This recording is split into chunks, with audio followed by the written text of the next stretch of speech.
সুপ্রিয় দর্শক, নোয়া ভিশনের নিয়মিত আয়োজন কবিতা প্রহরে স্বাগত জানাচ্ছি। আমি ফারজানা আফরিন। আমাদের সাথে আজকে যুক্ত হয়েছে আমাদের প্রিয় কবি, আমাদের ভালোবাসার কবি সাইফুল ইসলাম সোহাগ। সাইফুল ইসলাম সোহাগ ভাই, কেমন আছেন আপনি? জি, ভালো আছি। আপনি ভালো আছেন?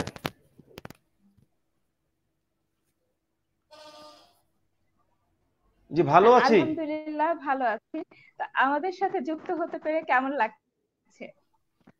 নিঃসন্দেহে ভালো। এ তো আমার জন্য একটা আনন্দময় পাওয়া। আপনাদেরকে অসংখ্য ধন্যবাদ, আমাদের নোয়া ভিশনকে ধন্যবাদ।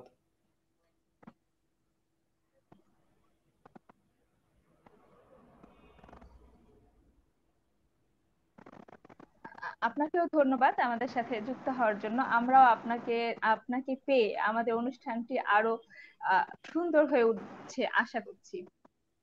সোহাগ ভাই, শুরুতেই জানতে চাইবো আপনার কবি হয়ে ওঠার গল্প। প্রথম কবিতাটি কবে লিখেছিলেন সেটা যদি আমাদের দর্শকদেরকে একটু বলতেন। আসলে কবিতা তো ছোটবেলা থেকেই লেখা শুরু করেছিলাম।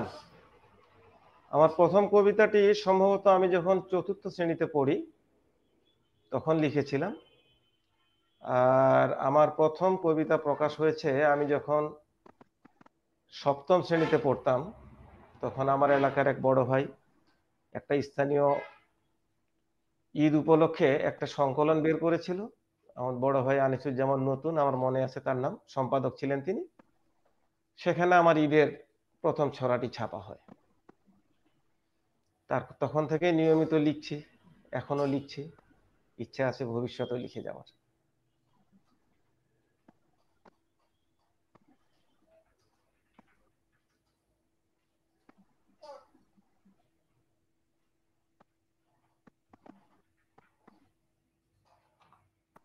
হুম, আফরিন বলুন।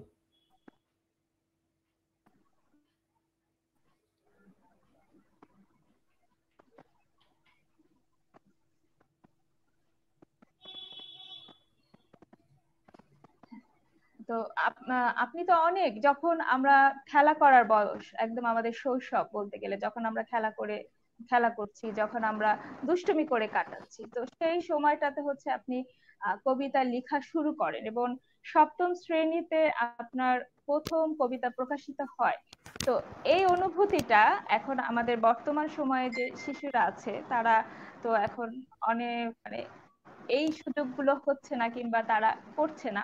তো সেই অনুভূতিটা একটু বলেন যে আসলে এত কম বয়সে প্রথম কবিতা প্রকাশ এবং এত কম বয়সে আপনি কবিতা লেখা শুরু করেন, সেটার জন্য আমাদের আজকের শিশুদের জন্য যদি কিছু বলতেন সেই অনুভূতিটা নিয়ে। আসলে এই অনুভূতিটা ছিল অন্যরকম। কবে পত্রিকাটি বের হবে, আমার লেখা আদৌ ছাপা হবে কিনা, হ্যাঁ, এরকম একটা উদ্বেগ উৎকণ্ঠা নিয়ে ঈদের আগ মুহূর্ত পর্যন্ত কেটেছে। এবং ঈদের পোশাকটিও ভালো লাগতো না।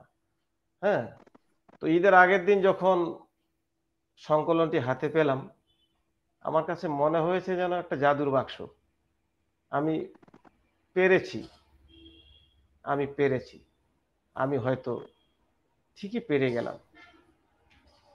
আসলে আমাদের সময়ে সাংস্কৃতিক কর্মকাণ্ড, খেলাধুলা কিংবা অন্যান্য যে আনুষঙ্গিক পরিবেশগুলি একটি শিশুর মানসিক শারীরিক বিকাশ বিকশিত হওয়ার জন্য প্রয়োজন, সেগুলি এখনকার মতো এত সহজলভ্য না হলেও তখন আমাদের অভিভাবকরা অনেকটা ইতিবাচক ছিলেন। বিশেষ করে সন্তানদের সুকুমার বৃত্তি লালনে তখনকার অভিভাবকদের একটা আগ্রহ ছিল। এখন যেমন আমরা একটা প্রতিযোগিতায় নেমেছি, আমার ছেলেকে ইঞ্জিনিয়ার হতে হবে, আমার ছেলেকে ডাক্তার হতে হবে, আমার ছেলেকে বড় চাকুরে হতে হবে, বিসিএস ক্যাডার হতে হবে, 100তে 100 পেতে হবে।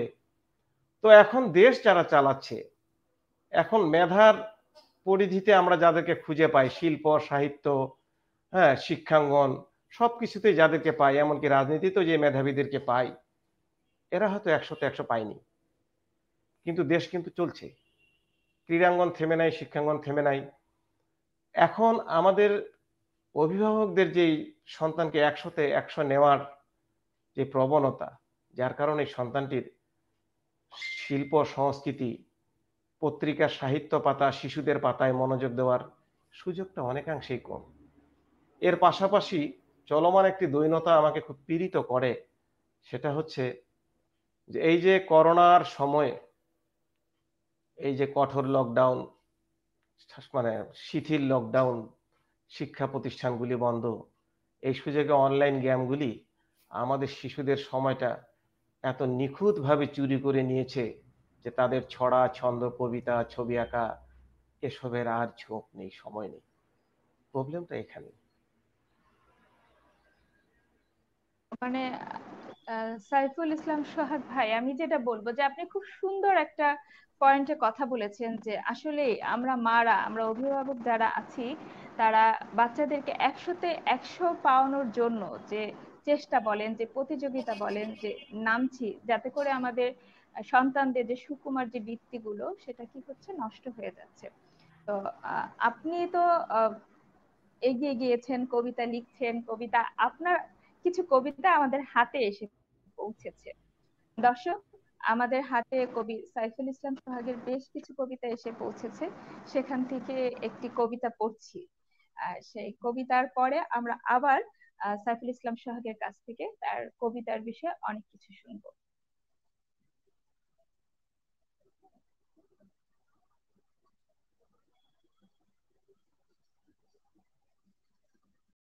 করোনা কাল ও পাগল সমাচার। একটা সত্যি কথা বলি, অচেনা কালো গহ্বরে আমরা এখন দক্ষ সাঁতারু। নীরব হাহাকারে থমকে দাঁড়ায় বহতা সময়, এবং মরা গাঙের তীরে ছটফটিয়ে কাঁদে স্রোতস্বিনী ঝর্ণা। চলমান বর্তমানকে দখলে নেয় অন্য এক ইতিহাস। দীর্ঘশ্বাস কেড়ে নেয় রাজপ্রাসাদের সুখ, আর উচ্চবিত্তের কপালের ভাঁজে ভেসে ওঠে টিকা, অক্সিজেন। মধ্যবিত্তের টিকে থাকার লড়াইয়ে তীব্রতর হয়। নিম্নবিত্তের বাজারের ব্যাগে ফুঁসে ওঠে উদ্বিগ্ন। ক্ষুধার কাছে অসহায় নিরন্ন মানুষের কান্নায় ঘোষিত হয় শাটডাউন বার্তা। তবে বারেক পাগলাকে এসব কিছুই ছোঁয় না। নিরুদ্বিগ্ন সম্রাটের মতো মহাকালের মহাদুর্যোগের আষাঢ়ের মহাপূর্ণিমার চাঁদের সঙ্গে রাতে 3 প্রহরে করোনাকালে সুদীর্ঘ পথ পেরিয়ে ঝলঝলির পদ্ম পুকুরে বারেকে ধীরে ধীরে লয় উপভোগ করে বিষণ্ণ স্নান।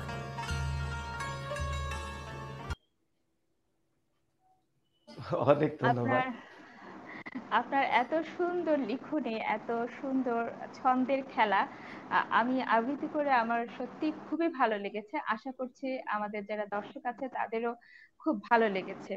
তো সোহাগ ভাই, এখন আপনার কাছে যে বিষয়টা জানতে চাইবো সেটা হচ্ছে, কবিতার কোন বিষয়বস্তুটা আপনি যখন কবিতা লিখেন, কোন বিষয়বস্তুটা আপনি বেশি বিবেচনায় রাখেন, কিংবা আপনার লিখনের মধ্যে কোন বিষয়টা আনার চেষ্টা করেন, যদি একটু বলতেন। আমি, আমার কবিতার মূল উপজীব্যই হচ্ছে মানুষ, মানুষের জীবন জীবিকা, অতীত, বর্তমান, ভবিষ্যৎ, এবং আমাদের ইতিবাচক চাওয়াগুলি। যে কবিতাটি পড়লেন সেখানেও কিন্তু একটি পাগলের বাস্তবতা আছে। আমরা ভ্যাকসিন, খাবারের জন্য ছুটছি, সে কিন্তু নিরুদ্বিগ্ন, তার কোনো উদ্বেগ নেই। গোটা পৃথিবীটা যদি আপনাকে শাসন করতে দেওয়া হয়, আপনিও কিন্তু উদ্বিগ্ন থাকবেন। আপনার সেনাপতি ষড়যন্ত্র করছে কিনা, কিংবা অন্য কেউ আপনার ক্ষমতাটি কেড়ে নেওয়ার চেষ্টায় আছে কিনা। দেখুন, আমি একজন বারেক পাগলাকে দেখেছি যার মধ্যে এরকম কোনো উদ্বিগ্নতা নেই। সকালে খেয়েছে, দুপুরে খাওয়ার চিন্তা যে করে না। আমার কবিতার মূল উপজীব্য কিন্তু এগুলি। এর পাশাপাশি আমরা কিছু জিনিস ফেলে এসেছি আমাদের স্বর্ণালী অতীত, স্বর্ণালী অতীত, আমাদের কিছু গর্বিত, কিছু হৃদয়ের অনুভূতি, আমি সেগুলিকে খুঁজে তোলার চেষ্টা করি।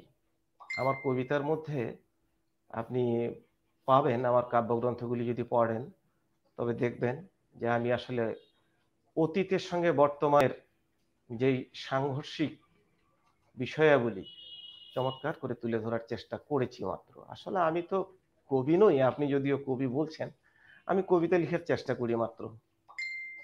এর পাশাপাশি প্রকৃতি আমাকে লিখায়, প্রেম আমাকে ভাবায়, প্রকৃতি ও প্রেমের মধ্যে আমি একটা গভীর সংমিশ্রণ দেখতে পাই, যা নিয়ে আমি লিখার চেষ্টা করি। এইটুকুই।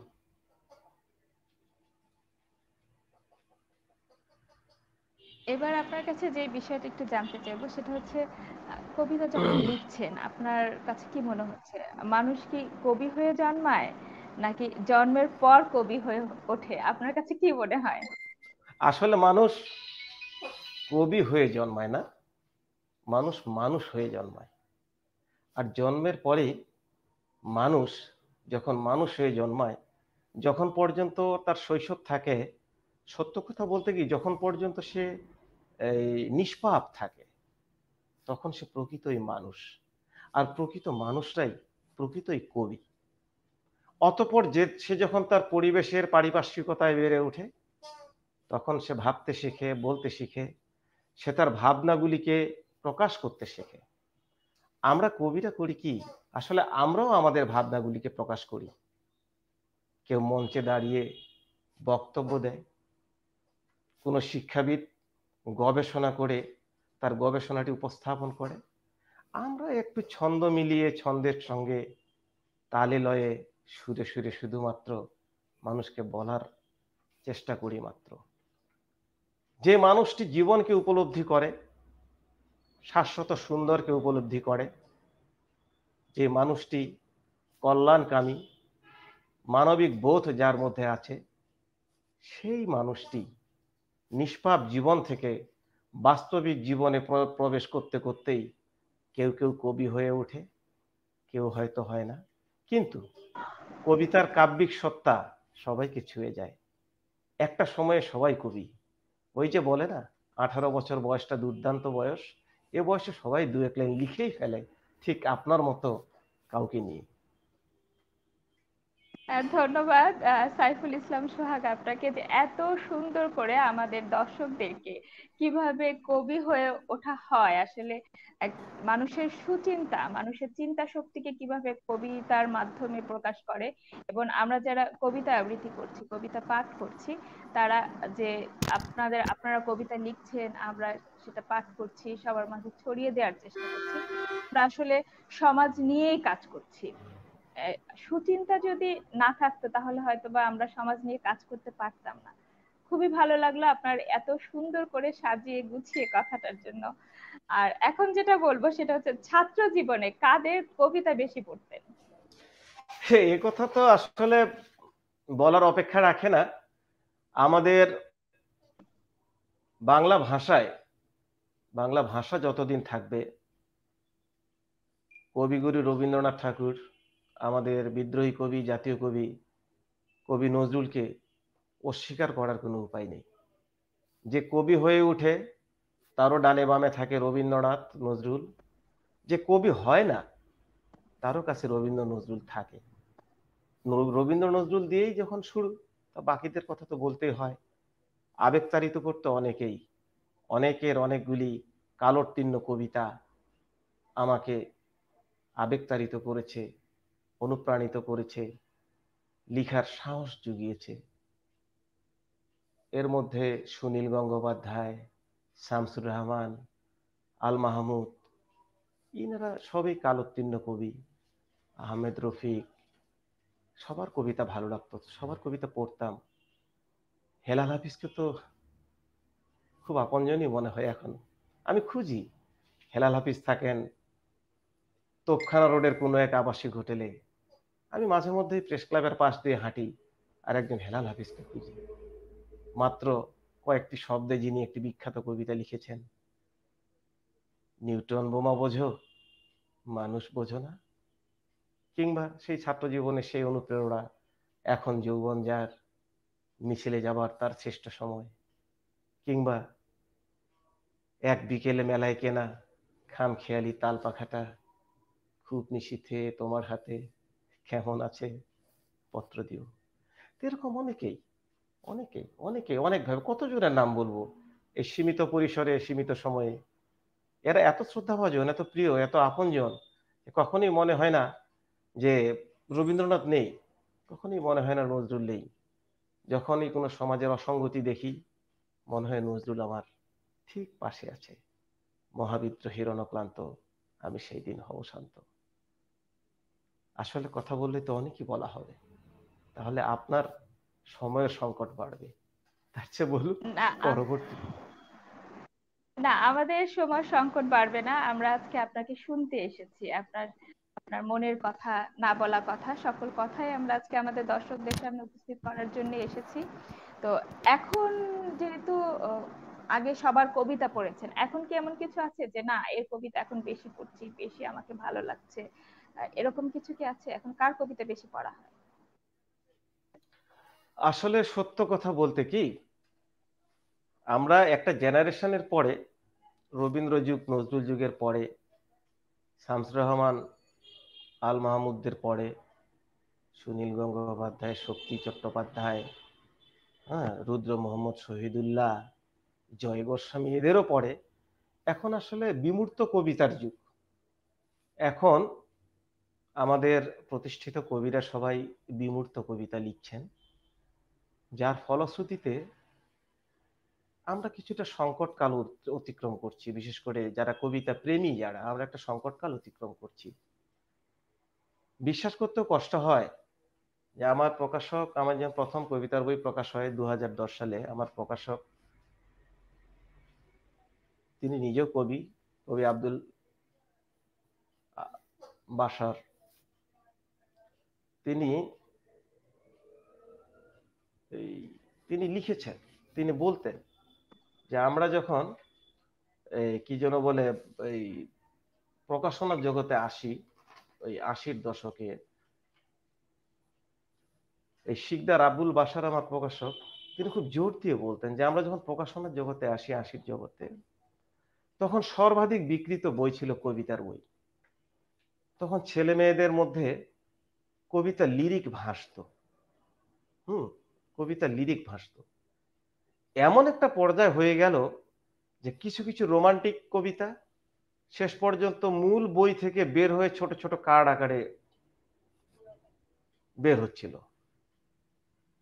সেই কবিতার সময়টা, সেই কবিতার সুসময়টা এখন নেই।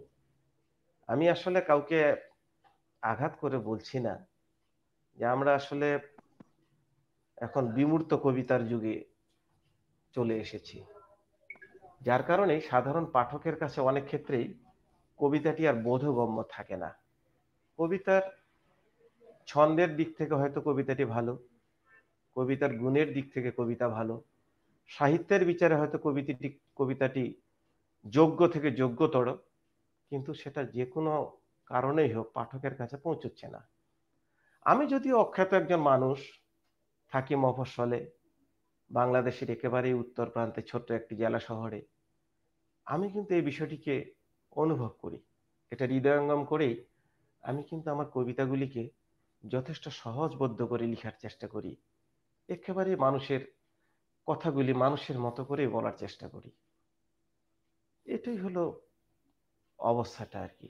আশা করছি নিশ্চয়ই আমরা এই সংকট পেরিয়ে আসব, আবারও কবিতার সুসময় আসবে, আবারও কবিতার সুন্দর সুন্দর পংক্তিগুলি, মিষ্টি মধুর পংক্তিগুলি কলেজ বিশ্ববিদ্যালয় সহ ছাত্র সমাজ, যুব সমাজ, জনসমাজের ঠোঁটে ঠোঁটে ভাসবে,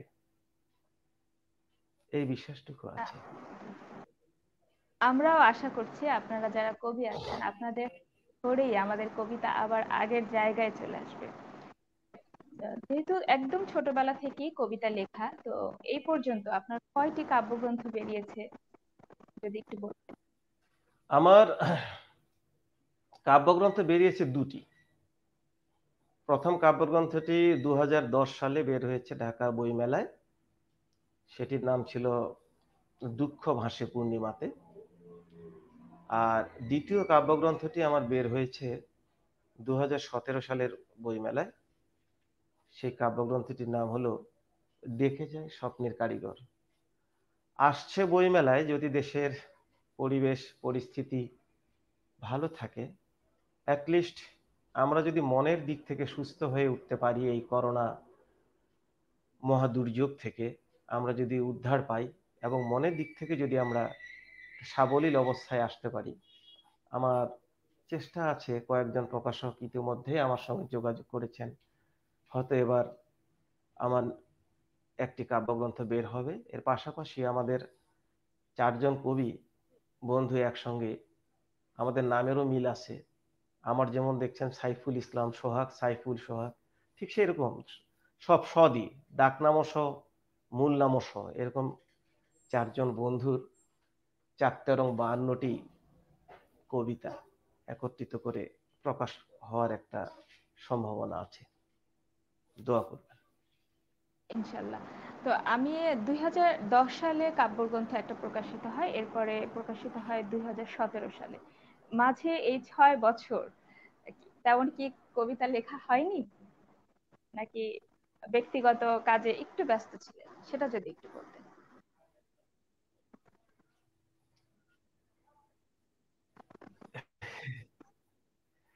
না, আসলে এই 6 বছরে আমি অনেকগুলি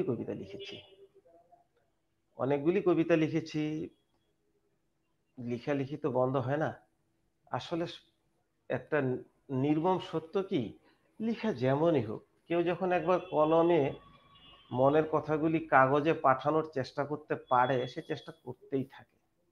আমিও সম্ভবত তাদেরই একজন। লিখতে থাকি হাবিজাবি লিখি, কি হয় না হয় জানি না, হয়তো কবিতার মতো হয় কিংবা হয় না। কবিতা হয় কিনা তা বলতে পারবো না, তবে লিখছি, অনবরত লিখছি।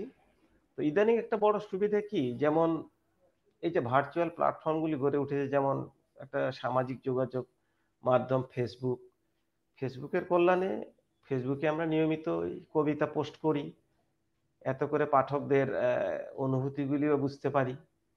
হ্যাঁ, ভালো লাগে, তখন নিশ্চয়ই ভালো লাগে। এইটুকু। আমি এই প্রশ্নটা আপনাকে এর জন্য করেছি যে আমরা অনেকে ভাবি যে আহ, এই কবির লেখাটা অনেক আগে হয়েছে, এখন সে লিখছে না কেন, সে কি আদৌ লেখা বন্ধ করে দিয়েছে। আমাদের অনেকের মনে অনেক ধরনের প্রশ্ন জাগে। আপনার এই উত্তরের মাধ্যমে আমরা জেনেছি যে কবির লেখা কখনোই থামে না, কলম কখনোই থেমে থাকে না। হয়তো আমাদের দ্বার প্রান্তে এসে পৌঁছায় না, কিংবা আমরা হয়তো বা উম, ভাবি যে সে কি চুপ হয়ে গেল, কিংবা কবিরা কি কিছু করছে না। আসলে দর্শকদের উদ্দেশ্যে শুধু একটা কথাই বলবো যে কবিদের কলম কখনোই থেমে থাকে না। তারা আছেন বলেই আমরা তৈরি হচ্ছি, তারা আছেন বলেই সমাজ এত সুন্দর হচ্ছে। সাইফুল ইসলাম সোহাগ ভাই, আমার মনে হয় এখন আমাদের আপনার আরেকটা কবিতা শোনার সময় হয়ে গিয়েছে, কারণ আপনি এত সুন্দর সুন্দর কবিতা লিখেছেন, এত সুন্দর সুন্দর ছন্দ দিয়ে কবিতাগুলোকে তুলে ধরেছেন। এখন আরেকটা কবিতা না শুনলেই হচ্ছে না। তো এবার আমরা আপনার আরেকটা কবিতা শুনবো।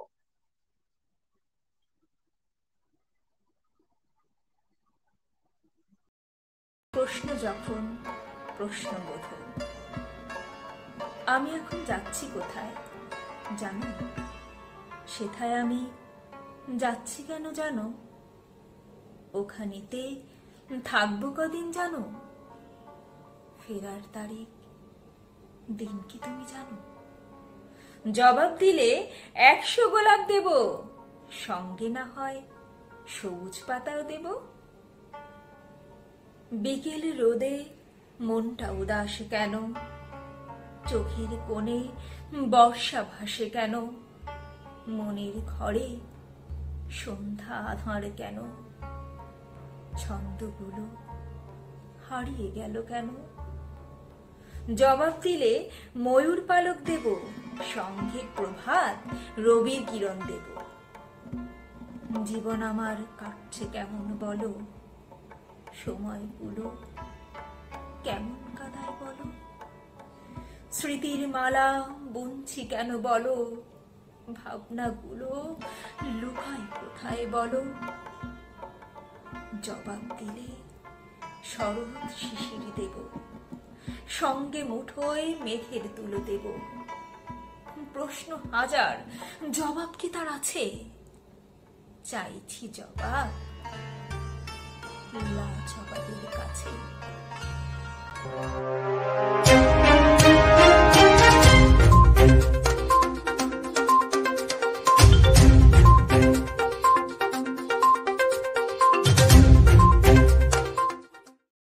শান, দুধটা খেয়ে নাও। কি হলো? জিনিসপত্র নষ্ট করার উস্তাদ। এখন আমার মাথাটাও ভেঙে গেল। বাবা, আমি সরি। কোনো সমস্যা নেই, এটা যে কোনো কারো হাত থেকেই পড়তে পারে। ঠিক আছে বাবা। আমি আরেক গ্লাস দিচ্ছি। হুম হুম।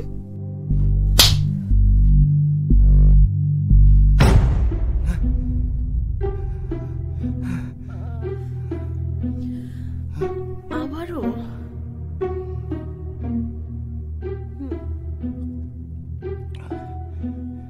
ওর শৈশব যেন আমার মতো না হয়। আমরা ওকে কখনোই কষ্ট দিব না, সব সময় বন্ধু হয়ে পাশে থাকবো। ও যেন আত্মবিশ্বাস নিয়ে বেড়ে উঠতে পারে। শাসন নয়, আপনার শিশুর সাথে সবসময় বন্ধুর মতো আচরণ করুন। শিশুর প্রতি যে কোনো সহিংসতায় বন্ধুর হাত বাড়িয়েছি 1098।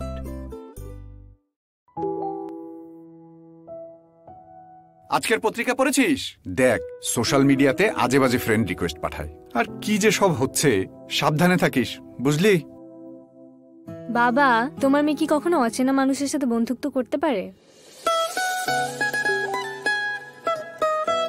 থ্যাংক ইউ বাবা। দেখেছো বাবা, সুমিটা সবসময় চেক ইন দেয়। কাল বিকালটা এত সুন্দর ছিল। সবই ঠিক আছে, চেক ইন দিছিস কেন? যাতে তোদের হিংসা হয়।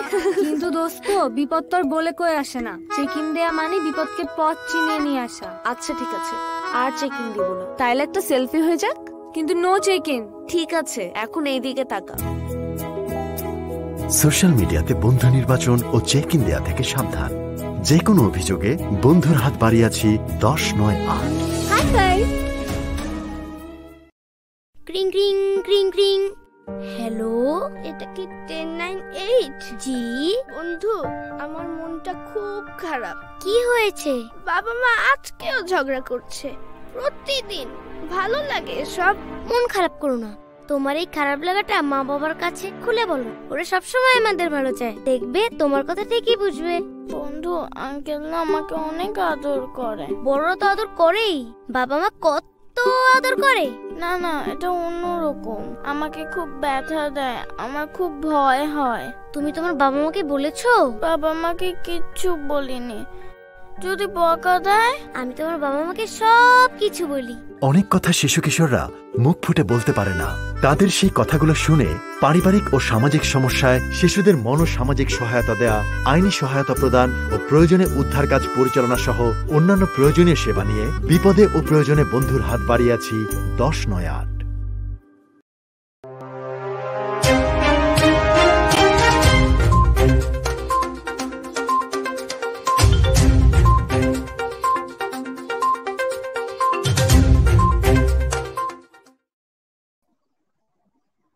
সুপ্রিয় দর্শক, বিরতির পর আবারও ফিরে এলাম কবিতা প্রহরে। আমি ফারজানা আফরিন। আমাদের সাথে আজকে যুক্ত আছেন আমাদের বিশেষ অতিথি কবি সাইফুল ইসলাম সোহাগ। সোহাগ ভাই, আমরা এখন সোহাগ ভাইয়ের কথা শুনবো। বিরতির আগে আমরা তার কবিতা শুনেছি, যেখানে কবিতার নাম ছিল প্রশ্ন যখন প্রশ্নবোধক। প্রশ্ন যখন প্রশ্নবোধক এই কবিতাটি সে কি অনুভূতি নিয়ে লিখেছিল, এটা আমার অনেক বড় একটা প্রশ্ন ছিল। এর আগে আমি একটু দেখে আসবো যে আমাদের দর্শক কি মন্তব্য করেছেন। একটু মন্তব্য পড়ে আসি। জহুরুল হক লিখেছেন, অভিনন্দন কবি বন্ধু, ধন্যবাদ আপনাকে আমাদের সাথে যুক্ত থাকার জন্য। দেখছি। আচ্ছা, যারা দেখছেন আমাদের অনুষ্ঠানটি তাদেরকে নওয়া ভিশনের পক্ষ থেকে অনেক অনেক অভিনন্দন। খালেদ লিখেছেন best wish for Canada. Thank you সুদূর থেকে আমাদের অনুষ্ঠানটি দেখার জন্য এবং আমাদের সাথে থাকার জন্য। আপনারা আছেন বলেই আমরা এগিয়ে যাচ্ছি। আপনারা সকলে থাকেন আমাদের সাথে। এরপরে অনুষ্ঠানের বিরতির পরে আমরা আরো অনেক কিছু জানতে পারবো। শামীমারা কবিতা, অভিনন্দন, খুব ভালো লাগলো। শুভকামনা আফরিন ও কবির জন্য। ধন্যবাদ আপু এত সুন্দর মন্তব্য করার জন্য। হাফিজ আহমেদ, শুভকামনা কবি সোহাগ। সকলে খুব সুন্দর সুন্দর মন্তব্য করছেন, যেটা আমাদেরকে আসলে খুবই খুবই আনন্দ দিচ্ছে। রোজলিন ফলিয়া, শুভ কামনা মামি, থ্যাংক ইউ। যারা আমাদের সাথে আছেন তারা আমাদের সাথে থাকেন, আমরা আরো কিছু আকর্ষণীয় জিনিস আপনাদের জন্য এখনো রেখেছি।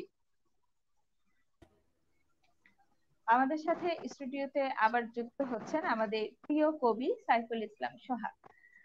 সোহাগ ভাই, যেখান থেকে আমি শুরু করব সেটা হচ্ছে বিরতির আগে আমি যে কবিতাটি পড়েছিলাম সেটির নাম ছিল যখন প্রশ্নবোধক। তো কবিতাটি যখন আমি আবৃত্তি করেছি তখন আমি এত ফিল করেছি কবিতাটি, যে একজন কত প্রশ্ন করতে পারি, কি অনুভূতি থেকে। আমার প্রশ্নটা হচ্ছে যে আপনি কি অনুভূতি থেকে এই কবিতাটি লিখেছেন? এত সুন্দর কবিতা কি অনুভূতি থেকে লেখা যায়, আমরা একটু আপনার কাছে জানতে চাচ্ছি। তার আগে একটু ছোট ভূমিকা নিয়ে নিই।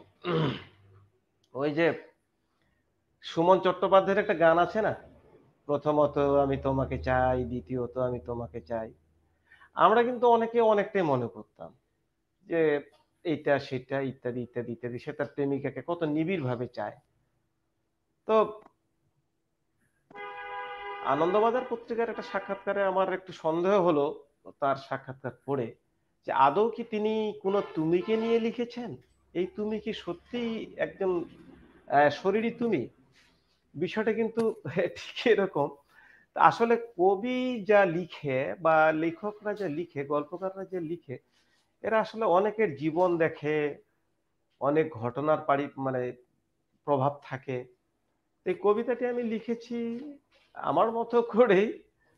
কবিতাটিতে আসলে আমার এই কয়েকদিন আগে, এটা কিন্তু আমার এই বেশি দিন আগে নয়, 7-8 দিন আগে আমার টাইম লাইনে দেওয়া। তো মজার ব্যাপার হচ্ছে যে আমি এই কবিতায় আমি নিরেট সত্য যেটা, যে আমি আমার এই কবিতাটি দিয়ে দেখেছি যে এর আগেও আমি আমার কয়েকটি কবিতা দিয়ে একটু পাঠকের মনগুলি বোঝার চেষ্টা করেছি, যে পাঠক ধরে ফেলতে পারছে কিনা আমার অনুভূতিটা। আসলে ধরে ফেলেছে। আমার জীবনে আসলে একটা বিষাদময় অধ্যায় আছে, যে আমি আমার প্রায় 1 বছর 2 মাস প্লাস আমি আমার সহধর্মিণীকে হারিয়েছি। তো যেহেতু লেখালেখি করি, আমার লেখার অনেক উপাদানের মধ্যে সেও চলে আসে। তো তাকে নিয়ে বেশ কয়েকটি কবিতা আমার পাঠকেরা সরাসরি বুঝতে পেরেছে যে আমি তাকে নিয়ে লিখেছি। অ্যাটলিস্ট যারা আমার ঘনিষ্ঠজন তারা তার জন্য সমবেদনা জানিয়েছে। আসলে আমার এই লাজবাব কিন্তু আমার সেই সহধর্মিণী। আমি তাকে অনেক প্রশ্ন করলেও তার কাছে কিন্তু আমি কোনো উত্তর পাবো না। আমি ব্যাগ গুছাচ্ছি, আমি বাইরে যাব, আমাকে জিজ্ঞেস করার কেউ নাই তুমি কোথায় যাচ্ছ, কবে আসবে, কেন যাচ্ছ, কয়দিন থাকবে। আপনি কবিতাটা শুরুতেই লক্ষ্য করবেন যে আসলে খুব সহজভাবে একটা সাংসারিক জীবনের কথা। এখন আমি যাচ্ছি কোথায় জানো? সেথায় আমি যাচ্ছি কেন জানো? সেথায় আমি ওখানেতে থাকবো কদিন জানো? ফেরার তারিখ, দিন কি তুমি জানো? অর্থাৎ এই প্রশ্নগুলি সচরাচর একান্তই আপনজন যাকে জবাবদিহি করতে হয় তার কাছেই জানতে চাওয়া হয়, যে জীবন যে আমাকে জানে, যে বলছে তাকে যে খুব নিবিড় ভাবে জানে, তাকেই প্রশ্নগুলি করা হয়। আল্লাহ তাকে জান্নাতি করুক। আসলে কবিতাটি তাকে নিয়ে লেখা, এবং যার জন্যই বলছি যে আমার কাছে 100 গোলাপ, মেঘের তুলো, ময়ূর পালক, তারপরে শরৎ শিশির, এগুলি, তারপরে প্রভাত রবির কিরণ, এগুলি তুচ্ছ, কারণ সে জবাব দিতে পারবে না, আর আমাকে মেঘের তুলো আনতে হবে না। যার জন্য শেষে খুব কষ্ট করেই বলেছি যে প্রশ্ন হাজার, জবাব কি তার আছে? চাইছি জবাব লা জবাবের কাছে। একটু খুশি। আমরাও তার বিদেহী আত্মার প্রতি শান্তি কামনা করছি। আমি যখন কবিতাটি পড়েছি তখন আমার মনে হয়েছে যে এত সুন্দর করে শব্দের গাঁথুনি, যে আমাদের দৈনন্দিন জীবনের যে কথা, সেই কথাগুলো এত সুন্দর করে গেঁথেছে। এটা এটা নিশ্চয়ই অনেক বিশেষ অনুভূতি ছাড়া এত সুন্দর লেখা সম্ভব না। আমি এরপরে আরেকটু একটু অন্য আলোচনায় চলে যাই, যে একটু ব্যক্তিগত ব্যাপারে এবার চলে যাচ্ছি, যেহেতু আমরা ব্যক্তিগত ব্যাপারে কথা শুরু করে দিই। আপনি পেশাগতভাবে এখন কোথায় আছেন কিংবা কি করছেন? আমি পেশাগত জীবনে একটা কলেজের সহকারী অধ্যাপক, অর্থাৎ আমি শিক্ষকতা পেশায় আছি। কবিতাকে কি কখনো পেশা হিসেবে নিবেন কিনা এরকম কোনো চিন্তা আছে কি? আসলে বাংলাদেশের প্রেক্ষাপটে কবিতাকে তো পেশা হিসেবে নেওয়ার কোনো অবকাশ নেই। এমনটি যদি হয় যে আমার ভাত কাপড়ের নিশ্চয়তা আছে, আমার ভবিষ্যৎ দিনগুলি পার করার কোনো সংকট নেই, আমার একটি মাত্র সন্তান, তার স্বাচ্ছন্দ্যময় জীবন এনে দেওয়ার জন্য আমার কোনো বাড়তি ভাবনা নেই, সেই ক্ষেত্রে কিন্তু কবিতাকে পেশা হিসেবে আমি নিতে পারি। কিন্তু রূঢ় বাস্তব হচ্ছে, নিরেট সত্য হচ্ছে, আমার জন্য সেই অপশনগুলি একটিও চালু নেই। আমাকে খাটতে হবে, আমাকে বাঁচতে হবে। এবং সবচেয়ে দুঃখজনক একটি কথা কি জানেন? ঠিক আছে, আপনি আমাকে অনেকগুলি টাকা দিয়ে দিলেন, যে আপনি যতদিন বাঁচবেন আপনার খাওয়া পড়ার টেনশন নাই, আপনি মার্সিডিজ গাড়িতে চড়বেন, আপনি এসি রুমে ঘুমাবেন, ঠিক আছে, আপনি যখন যা চাবেন হুকুম করা মাত্রই চলে আসবে। মজার ব্যাপার কি জানেন? তখন কিন্তু আমি কবিতা লিখতে পারবো না। এই কবিতা লেখাটার সঙ্গে বাস্তব জীবনবোধের একটা গভীর সম্পর্ক আছে। অনটন, অভাব, চাহিদা, এই জিনিসগুলি মানুষকে ভাবতে শেখায়। মানুষকে যখন ভাবতে শেখায় তখন মানুষ লিখতে শিখে, মানুষ বলতে শিখে। যার জন্যই কবিতাকে পেশা হিসেবে বেছে নেওয়ার অবকাশ অন্য কোথাও আছে কিনা জানি না, বাংলাদেশে সেই প্রেক্ষাপট এখন তৈরি হয়নি। আর আমরা কবিরা যদি আমাদের এই অর্থনৈতিক দুর্দশাকে অতিক্রম করে সুখ স্বাচ্ছন্দ্যে চলে যাই, তাহলে বোধ হয় আমি আর কবিতার কাছে থাকবো না। খুব সুন্দর কথা বলেছেন। আসলে দৈনন্দিন জীবনের খুঁটিনাটি সবকিছু মিলেই কবিতা লিখতে অনুপ্রেরণা পায়। তো আমরা আশা করব যে আমাদের যারা কবি আছেন, আপনারা যারা কবিতা নিয়ে কাজ করছে, বাংলা সাহিত্য নিয়ে কাজ করছে, তাদের অন্তত অর্থের চিন্তাটা করতে হবে না, কারণ তাদের মনে শান্তি আছে বলেই তারা আমাদের জন্য এত সুন্দর কবিতা সাহিত্য লিখে যায়। তো এবার জানতে চাইবো যে আপনার বেড়ে ওঠা কোথায়, আপনার শৈশবটা কোথায় কেটেছে, এখন কর্মব্যস্ত জীবন যে পেশায় জড়িত আছেন সেখানে আপনি কোথায় আছেন? আমার শৈশব কেটেছে পঞ্চগড় জেলার বোদা উপজেলায়, একেবারে শহরতলিতে আমার গ্রাম, মাঝগ্রাম। সেখানে আমার বেড়ে ওঠা। বোদা পাইলট উচ্চ বিদ্যালয় থেকে আমি 1988 সালে এসএসসি পাশ করেছি। অতঃপর দিনাজপুর সরকারি কলেজ থেকে উচ্চ মাধ্যমিক পাশ করেছি। এরপরে রংপুর কারমাইকেল কলেজ থেকে আমি রাষ্ট্রবিজ্ঞানে অনার্স করেছি। অতঃপর রাজশাহী বিশ্ববিদ্যালয়ে আমি স্নাতকোত্তর করেছি। পেশাগত জীবনে আমি পঞ্চগড় জেলার বোদা উপজেলার সাকুয়া ডিগ্রি কলেজে সহকারী অধ্যাপক হিসেবে কর্মরত আছি। সেখানে থেকেও আপনি কবিতা চর্চা করেছেন, কবিতা লিখে গিয়েছেন। তো পঞ্চগড়ে কবিতা চর্চাটা আসলে কেমন হয়, সেখানে সাংগঠনিক যে প্রোগ্রামগুলো, অনুষ্ঠানগুলো, সেগুলো কেমন হয় যদি আমাদেরকে একটু বলতেন। আসলে আমি মনে করি যে পঞ্চগড় জেলা সাংস্কৃতিক দিক থেকে খুবই সমৃদ্ধ একটি জেলা। আর বাংলাদেশের প্রেক্ষাপটে আপনি কবিতা সংস্কৃতি নিয়ে যা কিছুই বলেন না কেন, এটা স্বর্ণালী যুগ সেই 80-র দশকে শেষ হয়ে গেছে। তো এখনো পঞ্চগড়ে কবিতার চর্চা, সাহিত্যের চর্চা, সংস্কৃতির চর্চা আছে, গান বাজনার চর্চা, নাটকের চর্চা আছে। তো সেই সময় আমাকে যারা অনুপ্রাণিত করেছে, আমি কিন্তু একটি সাংস্কৃতিক পরিবারে গড়ে ওঠা ছেলে। আমার বাবা লিখতেন, যদিও তিনি প্রতিষ্ঠিত না, কিন্তু এই স্কুলের শিক্ষার্থীদের জন্য তার লেখা একটি ভূগোল বই ছিল। আমার চাচা আব্দুল লতিফ শাফির, তিনি একজন প্রখ্যাত গবেষক এবং কবি ছিলেন, তিনি নিজেও শিক্ষক ছিলেন। জানি না কোন কারণে তিনি প্রতিষ্ঠার প্রায় দ্বার প্রান্তে এসে হুট করে উনি নিজের থেকে অন্তরালে চলে গেছেন। এই প্রশ্নের উত্তর আমি অনেক খোঁজার চেষ্টা করছি, এখন তো বেঁচে নেই, আর সুযোগ নেই। তখন অনেকবার তাকে জিজ্ঞেস করার চেষ্টা করছি, তিনি বিভিন্ন কথাই এড়িয়ে গেছেন। অর্থাৎ ওমর আলী নামের একজন কবি আছে, যিনি প্রেম এবং প্রকৃতি নিয়ে লিখতেন, পাবনা বাড়ি তার। ঠিক সেই সময় ওই ওমর আলীর পাশাপাশি হয়তো আব্দুল লতিফ শাফিরের নামটিও আসতে পারত, যদি তিনি চাইতেন। দৈনিক সংবাদের তিনি কাজ করতেন শিক্ষকতার পাশাপাশি। আমরা 3 ভাই, আমার বড় 2 ভাইও লেখালেখি করত। ছোটবেলায় আসলে তাদেরকে দেখে অনুপ্রাণিত হওয়া। এরপরে স্থানীয় পর্যায়ে বিভিন্ন সংকলন বের হতো, বিজয় দিবসে, স্বাধীনতা দিবসে, পহেলা বৈশাখে, তারপরে আপনার ঈদ উৎসবে, পূজা পার্বণে। তো পঞ্চগড় জেলার বেশ কয়েকজন মানুষের নাম আসলে শ্রদ্ধা ভরে স্মরণ করতে হয়, যাদেরকে আমি অনুসরণ করেছি, যারা আমাকে অনুপ্রাণিত করেছেন। আমার চাচা আব্দুল লতিফ শাফির সহ পঞ্চগড়ের আবুল হাশিম মোহাম্মদ করিমদার, তারপরে দীনেশ চন্দ্র পাল, সেই সময় ইনারা আমাকে অনুপ্রাণিত করতেন। দিনাজপুরের মেহরাব আলী, পরবর্তী সময়ে ঠাকুরগাঁয়ের রাজা শহীদুল আসলাম, আমাদের অধ্যক্ষ শফিকুল ইসলাম স্যার, তারপরে আনোয়ারুল ইসলাম স্যার, মাজেদুল ইসলাম বাবুল ভাই, প্রবীর চন্দ্র নয়ন, আমাদের এলাকায় এই মানুষগুলি চমৎকার কবিতা লিখেন। এদের প্রত্যেকেরই কাব্যগ্রন্থ আছে, এর পাশাপাশি ফেসবুকেও তারা লিখছেন, লিখে যাচ্ছেন। এই মানুষ ভালো লাগে, সত্যি বলি, অনেক ভালো লাগে।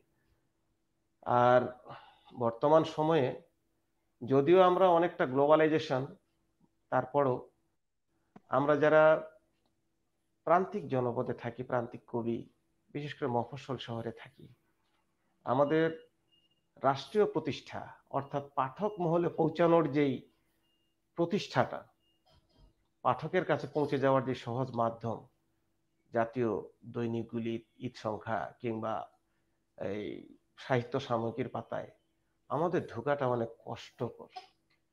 হয়তো ভালো লিখি না কিংবা সুযোগ পাই না, দুটোর একটা কারণ তো অবশ্যই আছে।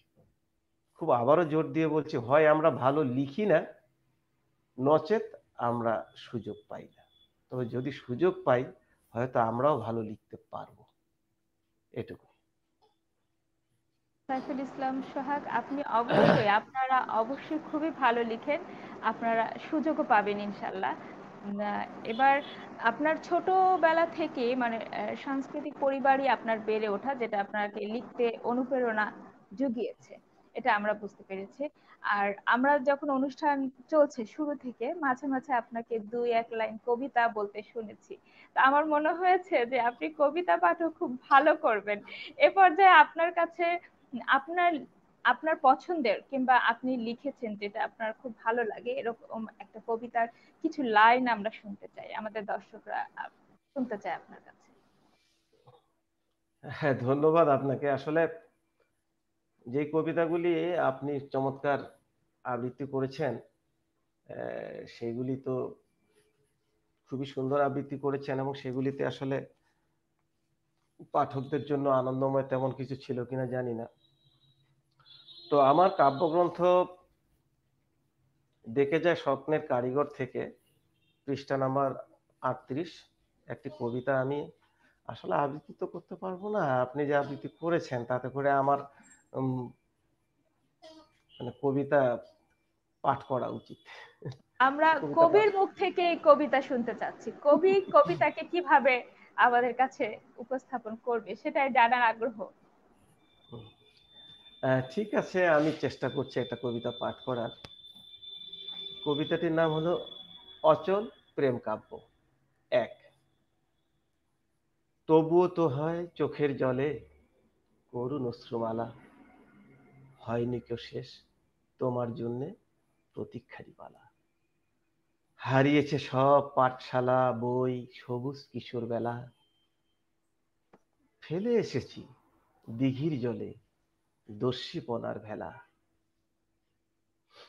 তপ্ত দুপুর গাছের ছায়ায় তোমার সাথে দেখা, গভীর রাতে খাতার মাঝে প্রেমের কাব্য লেখা। ছোট্ট পথে শীতের শিশির শুনছি নুপুর তাল, বইয়ের ভাঁজে লুকোই চিঠি আজ দেব না কাল। সেই চিঠিটা হারিয়ে গেছে ধূসর প্রেমের লিপি, কবে যেন তোমার সুখে খুলেছি বিষের ছিপি।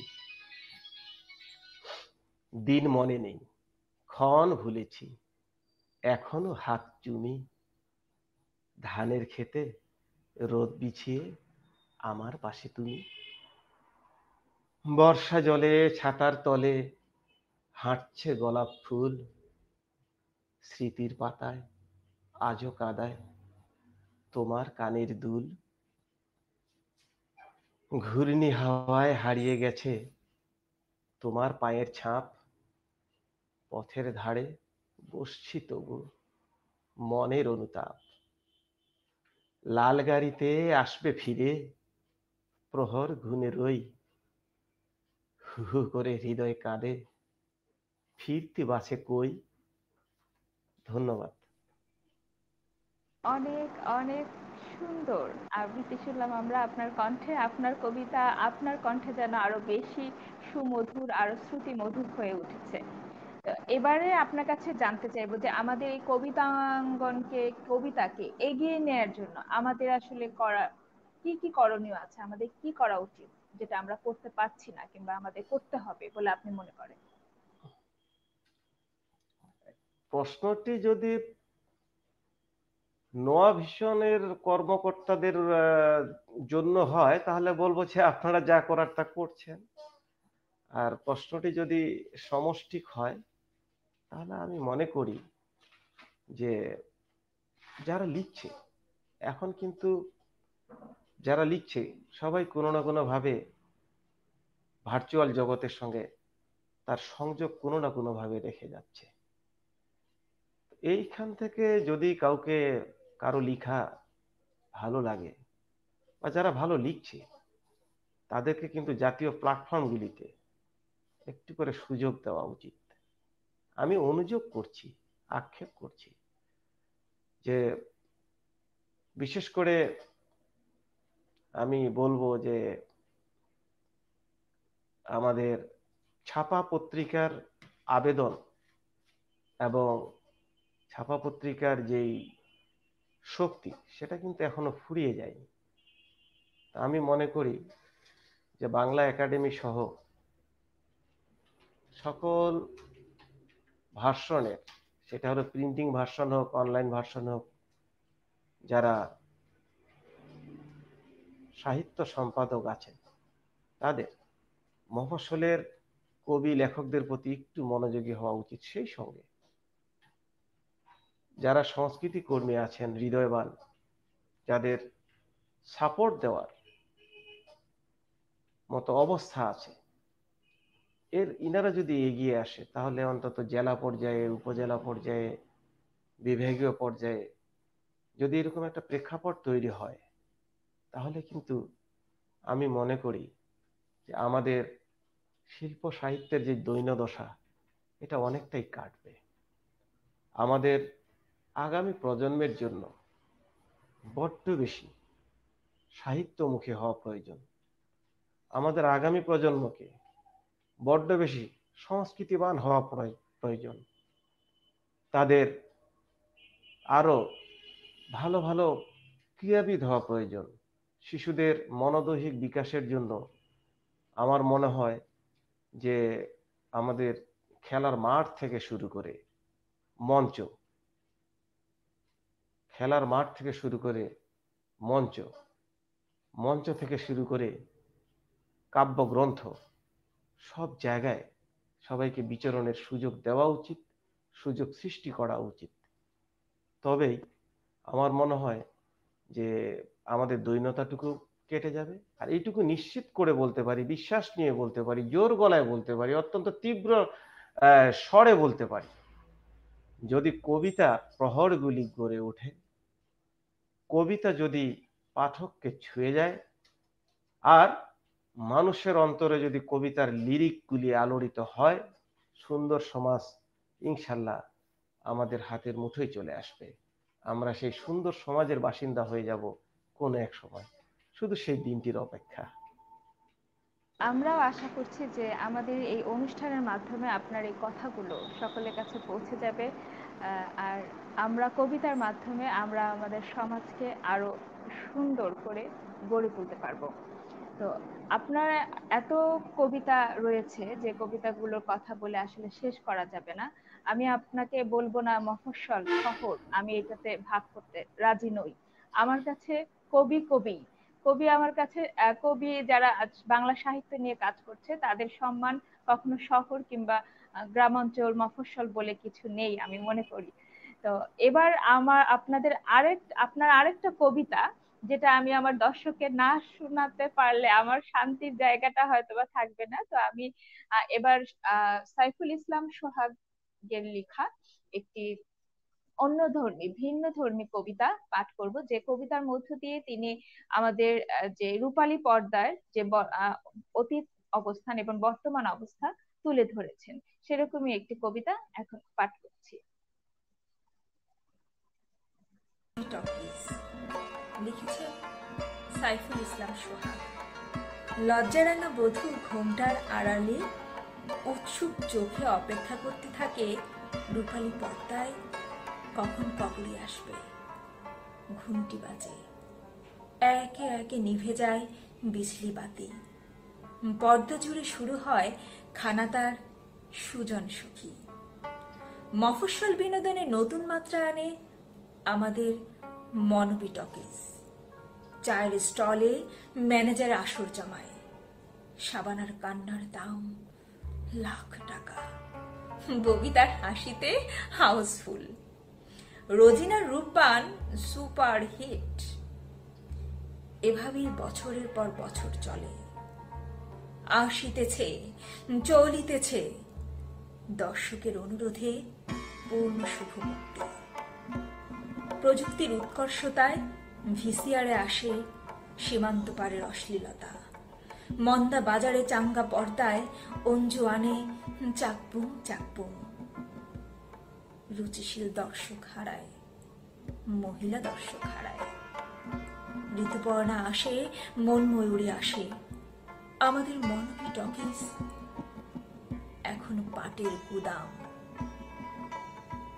বাঁচার লড়াইয়ে অসুস্থ সিনেমা হলে রূপালী পর্দায় এখন নাচ ময়ূরী নাচ, স্বল্প বসন সাজ, বৃষ্টি কাদায় নাচ, নাচ ময়ূরী নাচ। অনেক সুন্দর গাঁথনি দিয়ে আপনি আপনার কবিতাটি লিখেছেন। আমরা এরকম কবিতা খুব কমই পেয়েছি যে আমাদের রূপালী পর্দা, রূপালী সময়, রূপালী অতীত নিয়ে যারা লিখছে। তো এরকম একটি কবিতা আপনি লিখেছেন, যেটা আমার আশা করছি আমাদের দর্শকদের কাছে খুবই ভালো লাগবে। একদম অনুষ্ঠানের শেষ পর্যায়ে চলে এসেছি, যে আমাদের হাতে সময় খুবই কমে যাচ্ছে। তার আগে যেটা বলছি সেটা হচ্ছে যে আমাদের অনেক দর্শক, আপনার অনেক শুভাকাঙ্ক্ষী আপনাকে অনেক সুন্দর সুন্দর মন্তব্য করেছেন, আপনাকে এগিয়ে যাওয়ার অনুপ্রেরণা দিয়েছেন। তো তাদেরকে উদ্দেশ্য করে, দর্শকদের উদ্দেশ্য করে যদি আপনি কিছু বলতেন অনুষ্ঠানের একদম শেষের দিকে।